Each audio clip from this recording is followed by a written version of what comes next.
안녕하십니까. 춘천 한마음교회 이종일입니다.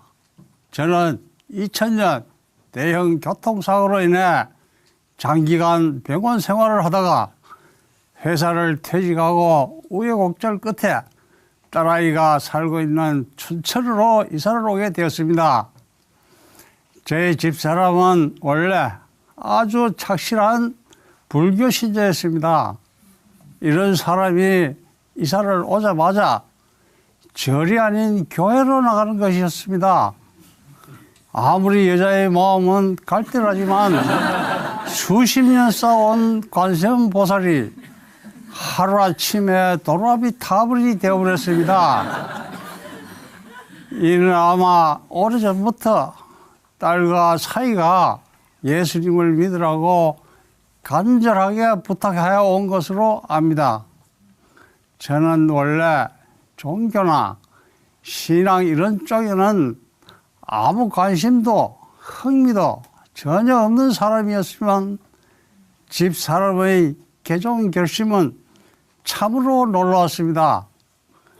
지금 와서 생각해 보면 모든 게 하나님의 인도하심인 것 같습니다. 당시 저로서는 가장 시급한 문제가 일자리였습니다. 친구 하나 없는 타향에서 하루를 보내는 것도 힘들었지만 일자리 구하기란 참으로 어려웠습니다. 교차로 등 백방으로 찾던 중에 모 아파트 경비원으로 취업을 하게 되었습니다. 저는 지금까지 관리하고 감독하는 위치에서 일을 해왔습니다. 막노동이나 힘든 일을 해본 경험이 없는 내가 다 늙어서 과연 이 일을 잘 할 수 있으려나 하는 염려도 있었지만 아직은 나의 체력이 감당할 것이다. 이렇게 안도하면서 출근하게 되었습니다. 감사한 마음으로 아주 열심으로 쓸고 닦고 밤에는 뜬 눈으로 근무를 충실히 수행하였습니다. 그러던 어느 날 사무실에서 호출이 왔습니다. 관리소장님께서 무슨 경비원이 인사도 할 줄 모르냐고 건방지다고 민원이 들었다는 것입니다. 처음 하는 경비 일이라 잠 안 자고 시키는 일만 잘하면 되겠지 했는데 건방지다, 인사 안 한다는 지적은 그야말로 내 인생 최대의 굴욕이요 수치스러움에 견딜 수가 없었습니다. 처음부터 자존심 따위는 접고 일하기로 작정했는데도 막상 이런 일을 당하고 보니 참기 어려웠습니다. 당장 그만두겠다고 하고 사무실을 박차고 나오고 싶은 마음이 꿀뚝 같았습니다.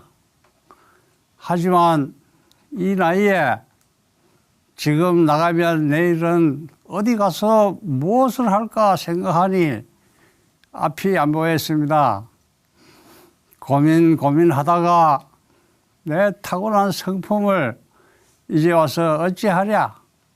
참고 또 참다 보면 좋은 날이 오겠지 하고 스스로를 위로했습니다.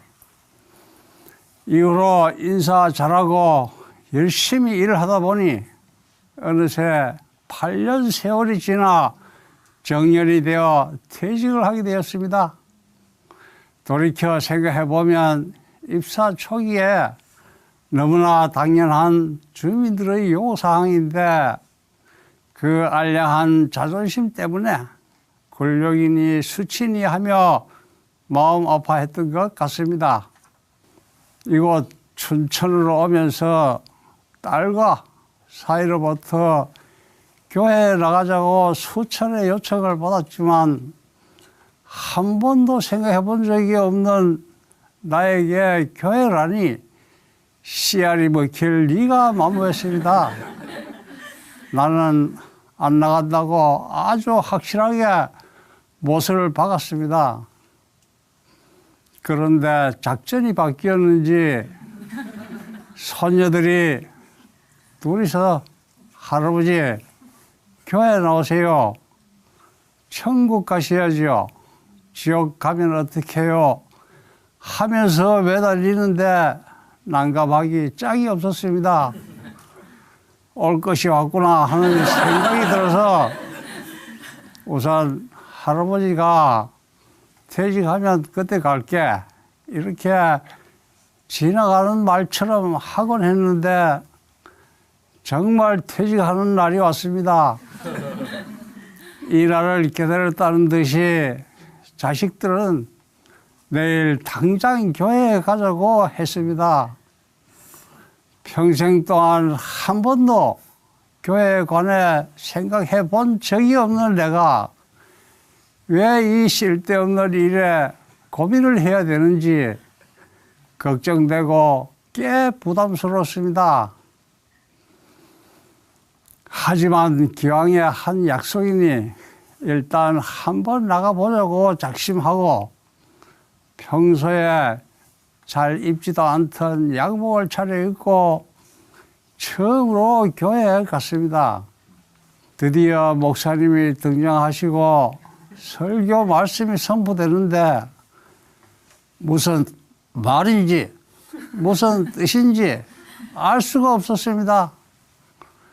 다만 고함에 가까운 목사님의 열변과 성도님들의 경청하는 모습은 나를 수경케 하였으며 여기 무언가가 있구나 하는 생각에 가슴이 뭉클하였습니다.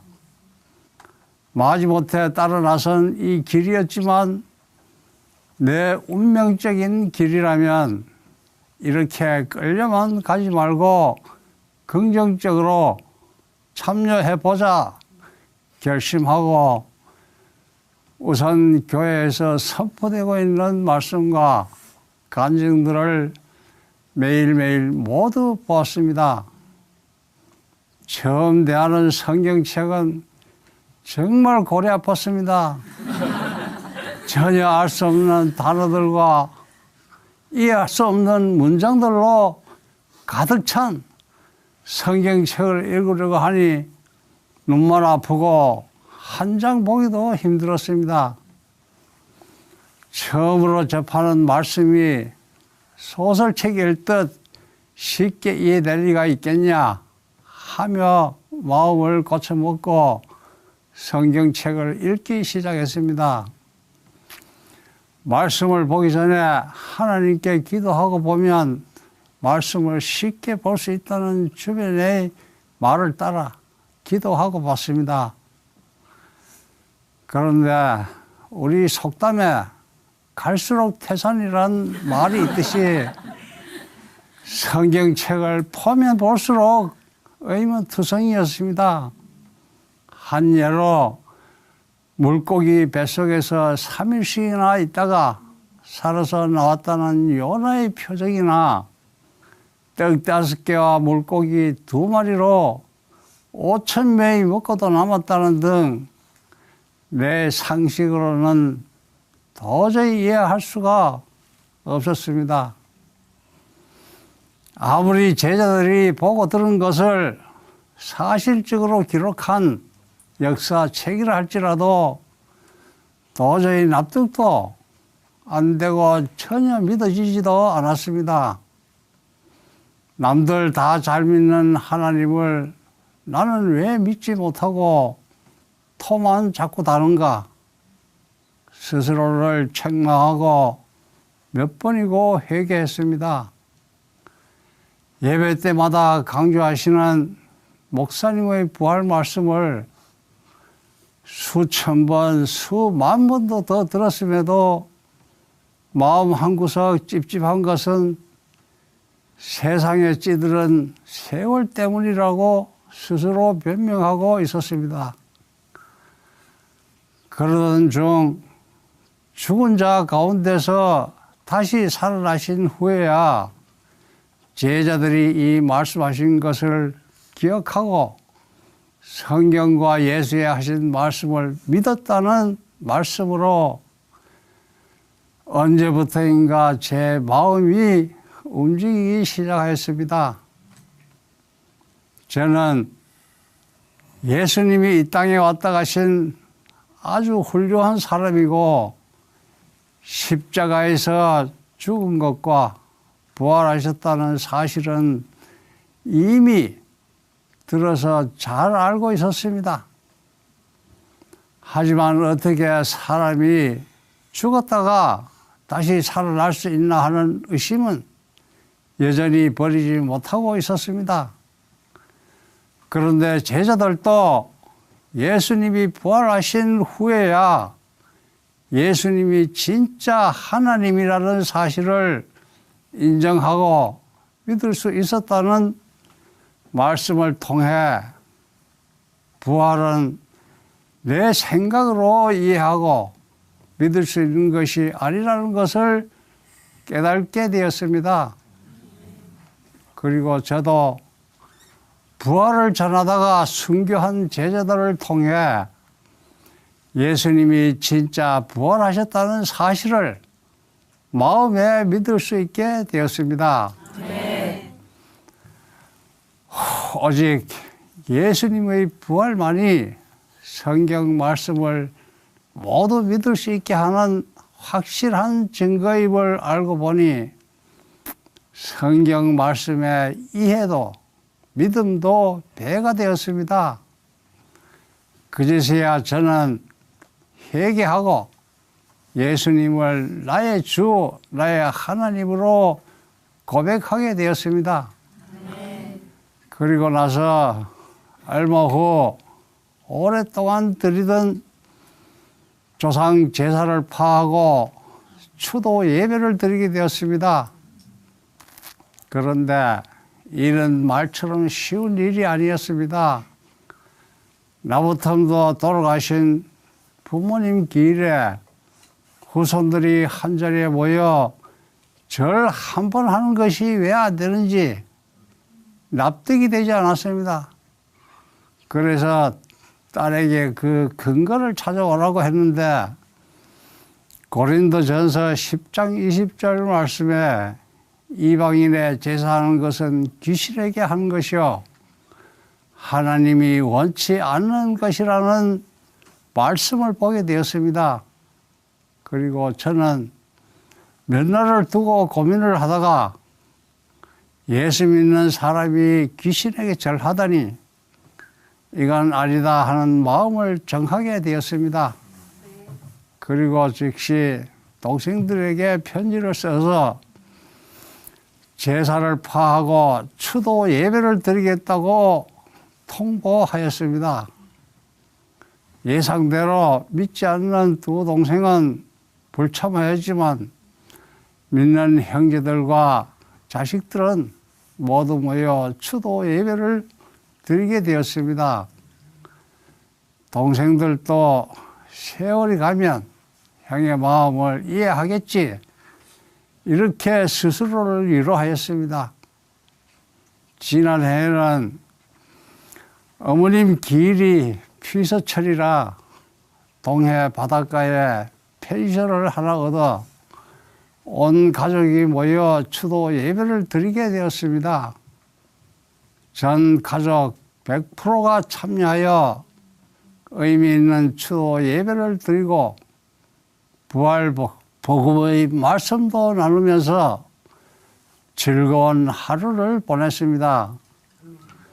머지않아 저희 가족 모두가 예수님을 주인으로 모시는 날이 올 것을 믿습니다. 네.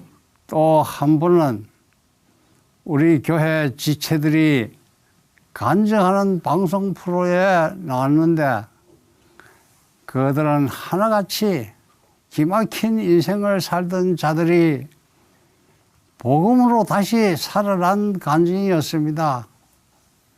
저는 이 사실을 주변에 알리고 싶은 마음에 제가 일하는 직장에 또 살고 있는 아파트 엘리베이터에 전단지를 직접 만들어 붙여서 홍보를 하기도 했습니다.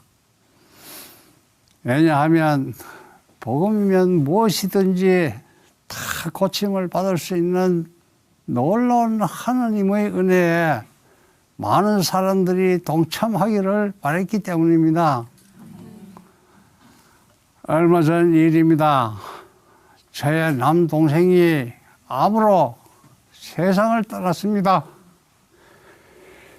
동생이 투병하는 동안 계속 찾아가서 복음을 전하고 동생과 기도도 하였습니다. 그 후로 동생은 병원에 입원할 때마다 다른 것은 몰라도 성경책은 꼭 챙겨가며 하나님을 의지하는 것 같았습니다. 동생이 떠나기 며칠 전 병상에 누워 신음하는 동생의 모습이 너무 안타까워 머리에 손을 얹고 피눈물 나는 기도를 드렸습니다. 하나님 아버지, 내 사랑하는 동생 제발 좀 살려주십시오. 아니면 이 고통에서 벗어나게 해주십시오. 하나님 곁에서 편히 쉴 수 있도록 하나님 아버지 인도해 주시옵소서. 이렇게 마음 아픈 기도는 예수님 믿고 처음으로 드렸습니다. 나중에 한 일이지만 셋째 딸은 나에게 말도 없이 회사에 휴가를 내고 동생에게 다녀왔다고 합니다. 가서 다시 복음을 전하고 부활하신 예수님이 우리 주인임을 선포하고 영접 기도를 했다고 합니다. 그때 동생은 벌어진 입을 움직여서 아멘하고 고개를 끄덕이고 손을 모으고 기도하는 모습을 보여줬다고 합니다. 그리고 약 1시간 뒤에 동생은 하나님의 부름을 받아 하늘나라로 갔습니다. 살아계시는 하나님 아버지께서 제 기도를 들어주시고 동생에게 복음도 다시 듣게 하시고 고통 없는 천국을 허락해 주신 것입니다. 아멘. 하나님 아버지께 감사드립니다. 장례식 가운데도 마음은 아팠지만 남은 가족들에게 모두 예수님을 믿으라고 복음을 전하고 장례식을 잘 마쳤습니다. 저는 지금까지도 기도를 잘 드릴 줄 모릅니다. 그리고 나 자신과 가족들의 안위만 지켜달라고 욕심만 부렸습니다. 그래서 하나님께서 너는 나를 위해 무엇을 했냐고 물으시면 저는 아무 할 말이 없습니다. 다만 앞으로 남은 인생은 오직 주를 위하여 복음을 전하고 사명을 다하는 삶을 살고 싶습니다. 아멘. 감사합니다.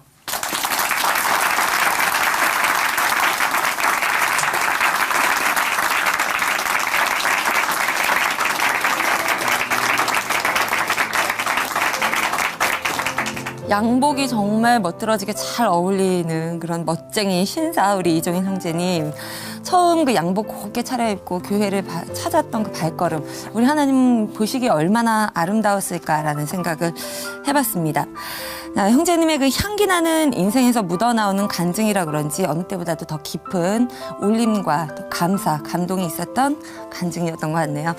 먼 길 돌아서 이제 인생의 황혼길에 우리 예수님의 복음을 접하게 되셨는데요.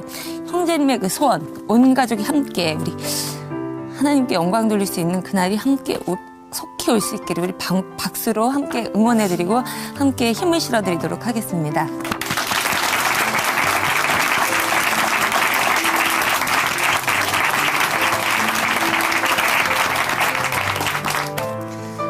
하나님이 요즘 정말 볼거리들이 많고 또 채널도 정말 많은데 어느 채널에서 이런 하나님의 살아있는 간증을 전할 수 있겠습니까? 오늘도 정말 많은 은혜를 받고 돌아갑니다. 우리 시청하신 여러분들께서도 같은 은혜로 시공을 초월해서 역사하신 우리 하나님께서 같은 은혜를 주시기를 소망합니다. 오늘 은혜 많이 받으셨나요? 네. 이 시간 찬양으로 함께 마무리해 보도록 하죠. 최다솜 자매님이 불러주십니다. 주님은 산 같아서. 오늘도 성령이 함께 하시는 은혜 가득한 하루 보내시기 바랍니다. 고맙습니다.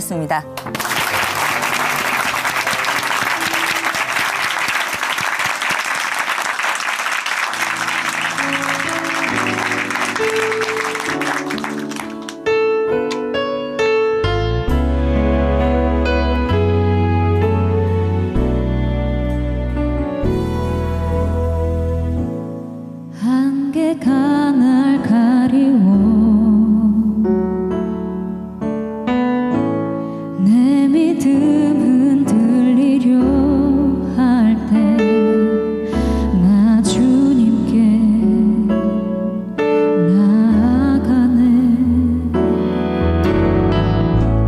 주님은 산 같아서